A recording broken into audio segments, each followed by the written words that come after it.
गौरतलब है कि यह एपिसोड मैं सुबह के 6 बजे ही शूट कर रहा हूं। सुबह 6 बजे उठो, जो मांगोगे वह मिलेगा।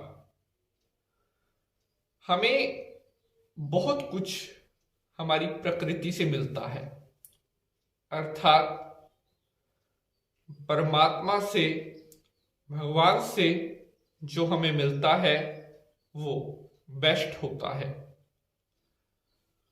कोई भी हमारी डिजायर अगर हमारी पूरी नहीं होती तो हम भगवान का ध्यान करते हैं कि हे परमात्मा हमारी इस इच्छा को पूरी करे। लेकिन कुछ ऐसा समय भी होता है जब भगवान आपकी जो इच्छा होता है उसको सबसे जल्दी पूर्ण करते हैं।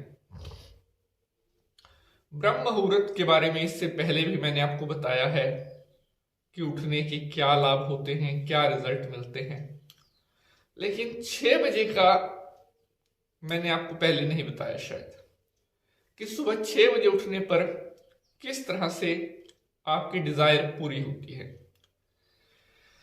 देखिए, सुबह का जो समय होता है ये अपने आप में एक बहुत अद्भुत समय कहा गया है। कहते हैं कि सूर्य से पहले अगर आप उठते हैं तो यकीन मानिए अपनी लाइफ में आप बहुत कुछ अचीव करते हो। जो लोग अक्सर देर से उठते हैं वो अपने जीवन में बहुत कुछ खो देते हैं। सुबह जल्दी उठने की महिमा तो बहुत सारे शास्त्रों में भी बताई गई है, हमारे धार्मिक ग्रंथों में भी कही गई है कि सुबह जल्दी क्यों उठना चाहिए। साइंस में भी इसके बारे में बहुत बड़ा फैक्ट है कि सुबह के टाइम ऑक्सीजन का जो लेवल होता है वो बहुत ज्यादा होता है। अगर आप सुबह की फ्रेश एयर लेते हैं तो आप कभी बीमार नहीं पड़ सकते। तो शरीर से ऊपर तो कुछ है नहीं, इसलिए सबसे शुद्ध ऑक्सीजन एयर में जो होती है वो सुबह के टाइम होती है। अब यहां पर हम बात कर रहे हैं धार्मिक दृष्टि से सुबह 6 बजे उठने का क्या महत्व है। देखिए, ऐसा बताया गया है कि सुबह 6 बजे का जो समय होता है ये बहुत ही दैवीय समय कहा गया है। अर्थात धार्मिक दृष्टि से 6 बजे के समय को बहुत ज्यादा पवित्र कहा गया है। सुबह 6 बजे के समय मंदिरों में पूजा पाठ चल रहे होते हैं, भजन कीर्तन चल रहे होते हैं, मंदिरों में आरतियां हो रही होती हैं, घरों में भी पूजा पाठ सुबह उठ करके लोग करते हैं। अब आप खुद देखिए कि सुबह 6 बजे जो वातावरण है वो कितना ज्यादा पवित्रता से, शुद्धता से और धार्मिक रस से भरा हुआ यह समय होता है। अगर आप सुबह 6 बजे उठते हैं और एक छोटा सा प्रयोग आपको करना है जिससे आपकी मन चाही हर इच्छा पूरी हो सकती है। उठने के बाद आपने एक लोटे में ताजा जल भरना है।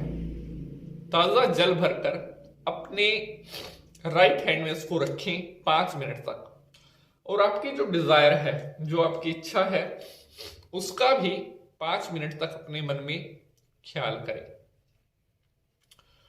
उसके बाद अंत में आपने बोलना है कि हे परमपिता परमात्मा, आप मेरी हर मनोकामना को पूर्ण करने वाले हैं, मैं आपको बारंबार प्रणाम करता हूं। ऐसा बोलने के बाद हाथ में जो लोटा है, जो उसमें जल है, इस जल को आपने किसी भी अमरूद के पेड़ की जड़ में डाल देना है। अगर अमरूद का पेड़ नहीं है तो आप जामुन के पेड़ में भी डाल सकते हैं।